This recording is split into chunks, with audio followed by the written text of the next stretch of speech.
100. I'm Professor Curtis, your instructor for this course, and this is the lecture video for Chapter 4, Newton's second law of motion.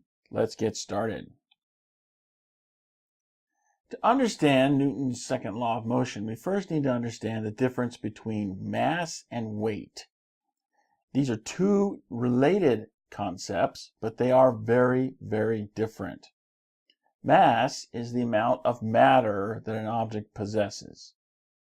So you can think of mass as the resistance of an object to change in motion. Okay, remember inertia? If you think about like inertia being this propensity to keep on keeping on, okay, then mass would be the resistance of an object to changing that motion. It's related to inertia. And we see this manifested in the real world. Think about like a small car versus a big, huge boat, okay? Which one of these objects is it easier to slow down and stop? Well, obviously the smaller car, because it's less massive. The more mass you have, the more difficult it is to change how fast you're going, and also to change the direction in which you go. So that's what mass is. The more of it you have, the more you resist that change in motion. We often represent mass with a lowercase letter m. Weight, on the other hand, is a force created by the gravitational pull of the Earth, or whatever planet you happen to be on. So weight is a force, which means weight is a vector, but mass is simply the amount of matter in an object. So it has magnitude, but there's no direction associated with mass. It's just an amount. And so mass is a scalar, whereas weight, again, is a force, so that makes it a vector. We relate mass and weight with this relationship, W equals mg, where W is the weight of an object, m is the mass of that same object, and g is the constant related to the pull of gravity. To further help us understand the difference between mass and weight, there's this video that I like to show my students, and yes, this is a high school teacher who's embarrassing himself greatly. The song that he sings is really, really cheesy. So if you fast forward through it, I don't blame you, but I do include it here because, you know, there are some students who do get benefit, and they're able to remember the difference between mass and weight because they got this song playing in their head. So here we go.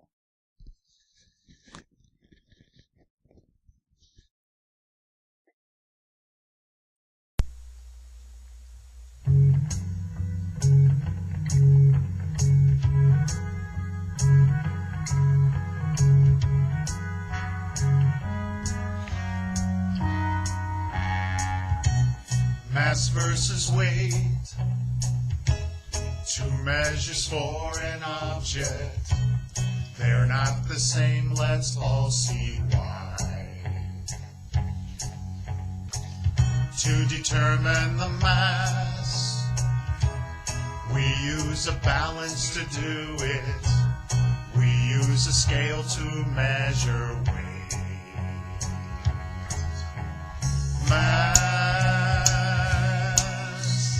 Measured in grams or in kilograms. It's all about how much stuff the object has. Grams or kilograms, they're the units we use for mass. Newtons are for weight.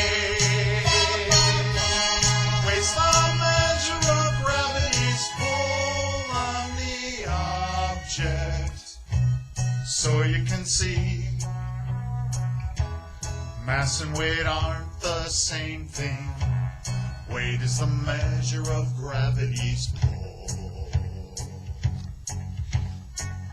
In contrast to weight, mass tells us how much matter the object has. Mass measured in grams or in kilograms. It's all about how much stuff the object has. Grams or kilograms, ba, ba, ba. They're the units we use for mass. Newtons are for weight. Weight's the measure of gravity's pull on the object. Mass and weight, they're not the same. Mass and weight, they're not the same. Mass and weight, they're not the same. Grams or kilograms, ba, ba, ba. They're the units we use for mass. Newtons are for weight, ba, ba, ba. Weight's the measure of gravity's pull on the object, yeah.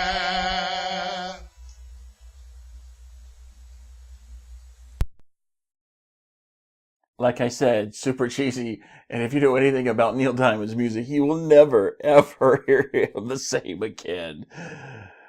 But again, if you skip that, then hey, I don't blame you. But it does help some of my students, so there you go. So now we understand a little bit more the difference between mass and weight. Let's engage the first activity of this lecture video. So in the allotted spaces on your workbook, I want you to answer the following questions. First, are mass and weight scalars or vectors? Second, which is more related to inertia, mass or weight? 3, which is more related to the gravitational pull of the planet? And 4, what are the SI units of measure for mass and weight? Go ahead and stop the video here. Finish this activity. When you get done, come back and we'll see how well you did. Okay, let's see how well you did with this. So, I hope you wrote out your answers to these 4 questions and before you're resuming the video here, because now we're going to take a look at the answers to those questions. So first question, are mass and weight scalars or vectors? Well, mass is a scalar and weight is a vector. Remember, mass is simply how much matter, how much stuff an object has. So that is simply an amount. It's a magnitude only. There's no direction involved with that. That makes mass a scalar quantity. Weight, on the other hand, is a force. It's the measure of the pull of gravity on an object, and therefore it has both magnitude and direction, and therefore that makes weight a vector. Which is more related to inertia, mass or weight? Well, mass is more related to inertia than weight, because remember, mass is the amount of matter an object has, and the more matter you have, then the harder it is to change the motion of that matter. And inertia is that tendency to resist changes in motion, the tendency to keep on keeping on with what we're doing already. So you can think of mass as being a resistance to changes in motion. And that's why mass is more related to inertia than weight. Which is more related to the gravitational pull of the planet, mass or weight? Well, that's obviously going to be weight because it is a measure of the gravitational pull of the planet. It is the attractive force between an object and the planet. 4, what are the SI units of measure for mass and weight? Well, mass is measured in grams or kilograms. Weight is a force, and like all other forces, is measured in newtons.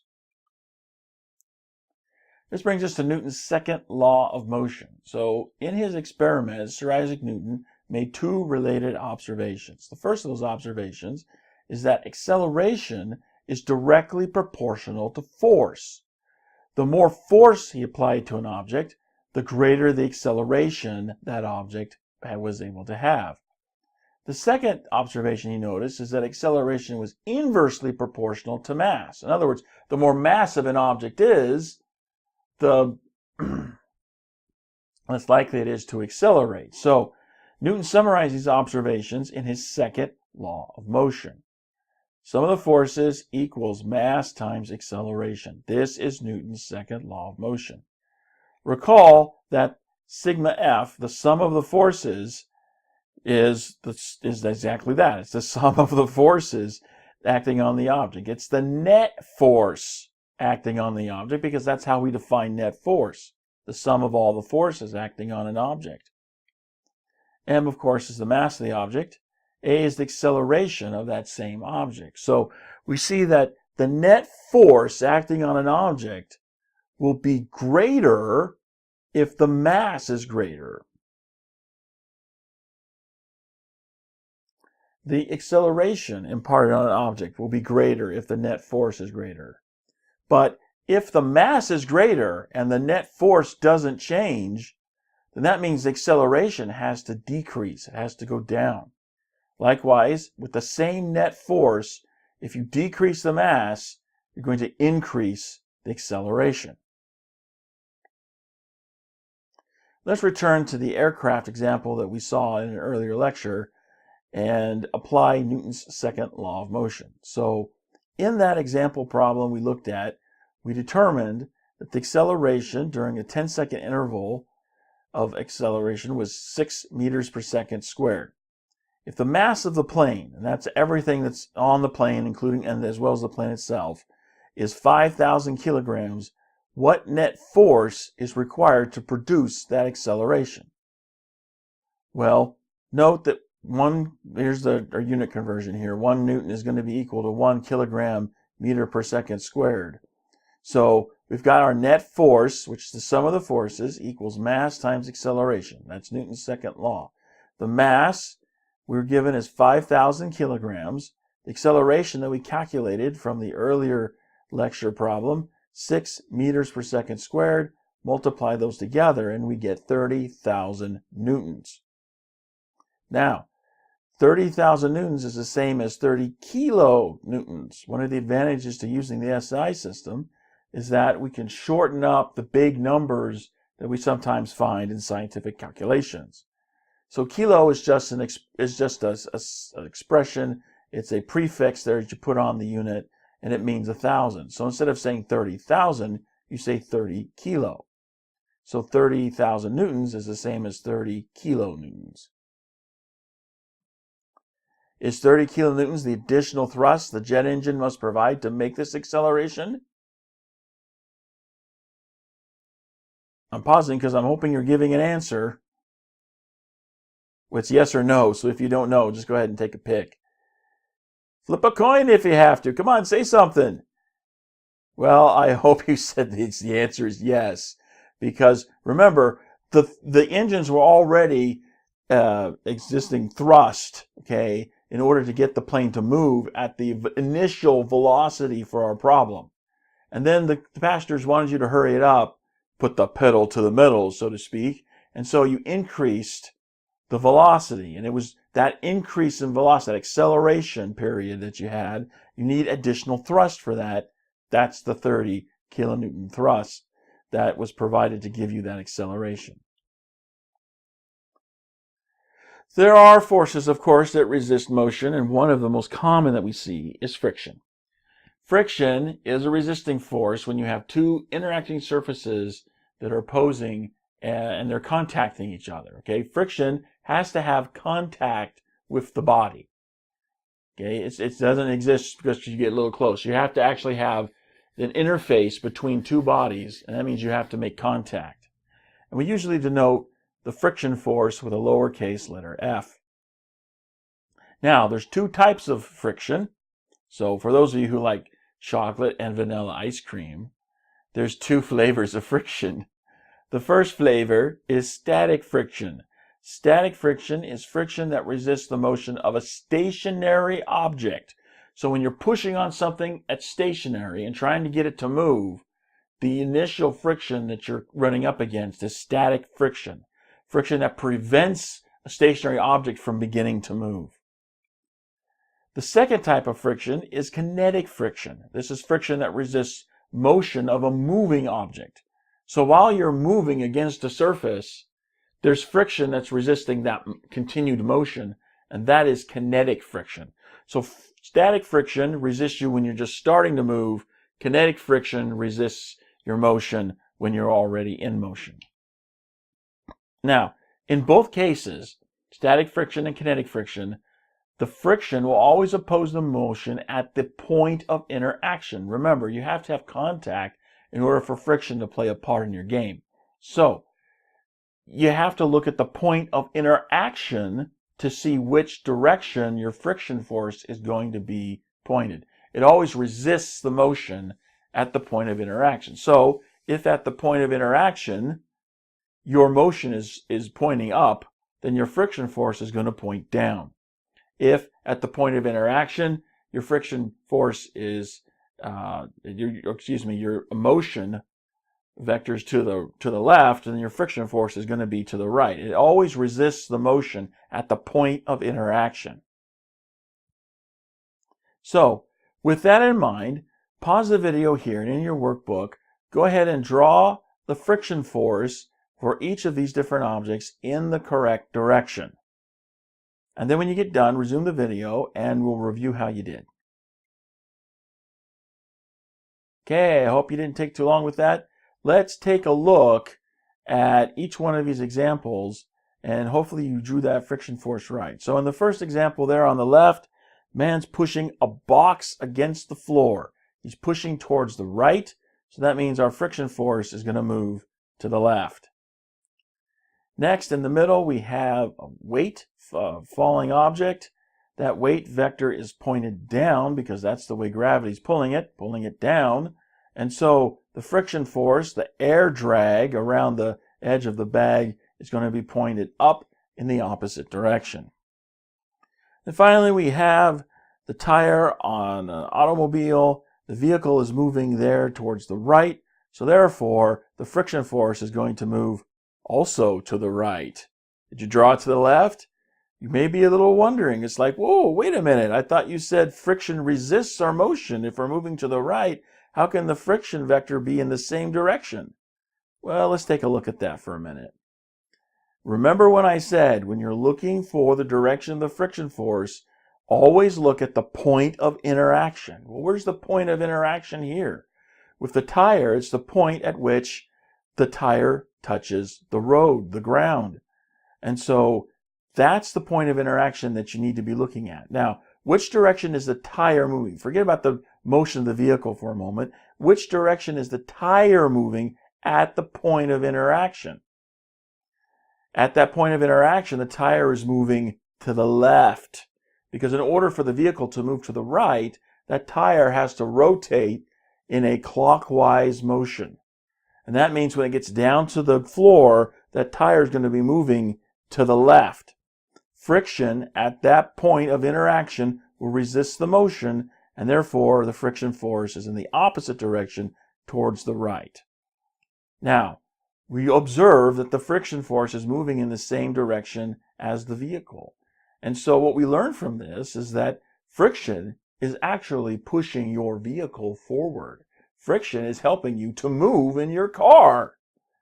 Wow, what a concept. It actually makes sense, though, when you think about it. I mean, if you're driving on ice or mud where you've got much less friction, then it's harder to move forward than if you're on, say, something like, a level road with asphalt or concrete, or, even the ground itself has more friction than ice or mud. So, the more friction you have, the easier it is to move forward. It's because friction is helping to move your vehicle forward.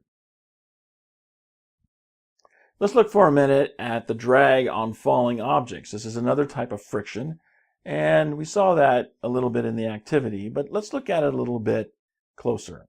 So for an object that's falling freely in the air, the net force on the object is going to be the weight of the object minus the drag, or the air resistance. So the net force is going to be that resistance vector pointed up minus the weight vector pointed down. According to Newton's second law of motion, this means that the object will continue to accelerate until the drag on the object equals its weight. The faster the object falls through the air, the more resistance the air offers to that motion. And so that resistance vector is going to grow and grow and grow until finally the the magnitude of the resistance vector equals the magnitude of the weight vector, and at that point, the net force is 0. And what happens when the net force is 0? What do you have? I hope you just said you have a state of equilibrium, because that's the definition of equilibrium, that the net force on the bag is 0. So once you're in equilibrium, the bag is not going to accelerate anymore, and because that net force is 0. And so if you look at it mathematically, the sum of the forces is 0. That means mass times acceleration must also be 0. Well, mass is not going to be 0 because there's stuff still there. So that means acceleration is 0, and the bag falls at a constant velocity. And that velocity is what we call the terminal velocity, or terminal speed, if you're dealing with just scalar quantities, of the object. And it's called terminal because that's the end of the line. That's the maximum acceleration, that's the maximum speed that an object has. The acceleration is going to be the same until you reach that terminal speed or velocity. And this is why when people try to replicate Galileo's famous experiment of dropping objects from the height of the Tower of Pisa, they mistakenly confuse speed with acceleration. The rate at which each of the objects that you drop will gain speed at the same rate. But once you reach the terminal velocity of an object, then, that's it. It's not going to accelerate anymore. So if you've got, say, a bag of feathers, which is the common example, and a cannonball, well, the bag of feathers is going to reach its terminal velocity much more quickly than the cannonball. So the cannonball is going to continue to gain acceleration, and it will outpace the bag of feathers. But the rate at which each of those objects accelerates up to the point at which it reaches its terminal velocity is going to be the same. Here we have a video, and I love this video because they talk with those British accents. It's so great. So we're going to watch this video where they do this wonderful experiment of actually dropping objects from a high height. Check this out. I love this video.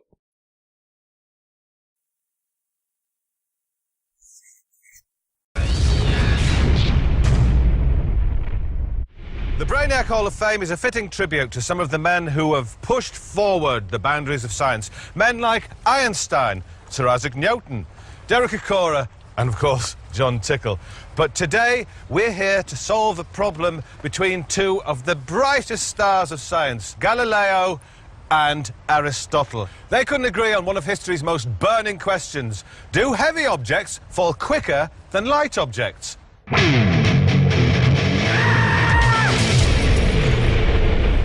This is a pillow, and this is a cooker. Both household objects, but both used for very different purposes, as I know from bitter experience. The cooker weighs 400 times more than the pillow. John, what do you think's going to happen? Well, Aristotle will say that the cooker is going to fall 400 times as fast as the pillow, whereas Galileo will maintain that they'll hit the ground at the same time. I'm with Galileo. The mass of the object has absolutely nothing to do with the speed with which it will fall. I think the cooker's going to land first, and the pillow will float down gently. Let's find out. Come on, let's go and find out. This is science. They're going to fall exactly the same way. Myth has it that in Renaissance Italy, Galileo proved that light and heavy objects fall at the same speed by dropping two cannonballs of different weights from the Leaning Tower of Pisa. Meanwhile, in ancient Greece, Aristotle thought light and heavy objects fall at very different speeds. But being a typical philosopher, he never bothered testing anything in the real world. So it falls to us to winch a cooker and a pillow up to a height of 60 metres and finally answer the question. Right there. We'll see who's right now, Vic. I think you'll find that it's me. That goggle's on. Right, yeah. Let it drop! Oh, there they go, there they go! And the pillow still floats! Oh, that's taking ages. I think I won that round there. The cooker goes off like a hare, whilst the tortoise-like pillow follows leisurely in its wake. Only a fool would say that Aristotle wasn't completely right. Aristotle wasn't completely right, was he? Because if he was right, this would have fallen 400 times as fast as the pillow. Now, clearly, that wasn't the case. Which landed first, John? Okay, Vic, the cooker landed first. Thank you. So much for the cooker and the pillow. But let's give Galileo the benefit of the doubt and drop 2 balls of differing weights from 56 metres, the same height as the Leaning Tower of Pisa. Well, it's 1-0 to Aristotle, but now we're on Galileo's home ground with 2 balls of dramatically different weights. We've got a cannonball and the football. What's going to happen, John? Well, Vic, I've been having a think, and I reckon the lack of aerodynamic properties of the pillow combined with its relatively low mass meant it was more susceptible to air resistance. Now, as you pointed out, vastly different masses on these balls, but the same aerodynamic shape, so air resistance shouldn't be a factor. So which one's going to hit the ground first? It's going to fall at the same rate and hit the ground at the same time. I think you'll find it's the cannonball. No, Let's find out. I'm going to prove you wrong. For the first time in 400 years, 2 balls of different weight dropped from the height of the world's most famous wonky bell tower. I have absolute faith in our friend Galileo. What, an iron cannonball? Yeah, and a brass cannonball. But that's a football filled with air. It doesn't matter, they're the same shape, so they're going to hit the ground at exactly the same time, I reckon. Let it drop!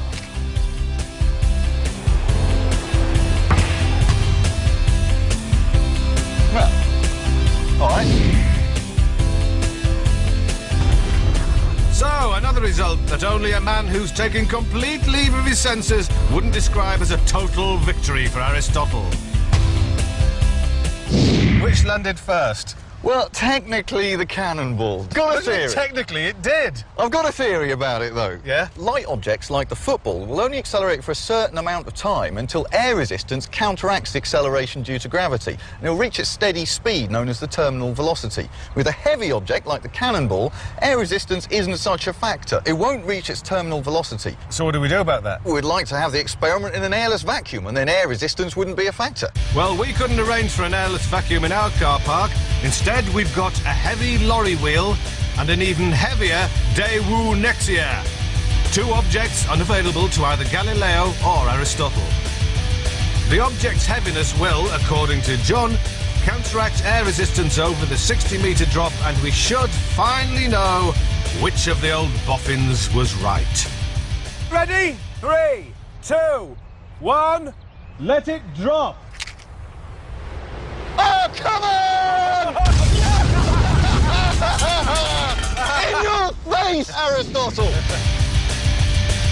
Take air resistance out of the equation and you get neck and neck free fall of both objects. You can clearly see the wheel and the much heavier car falling at the same rate. Just as Galileo predicted.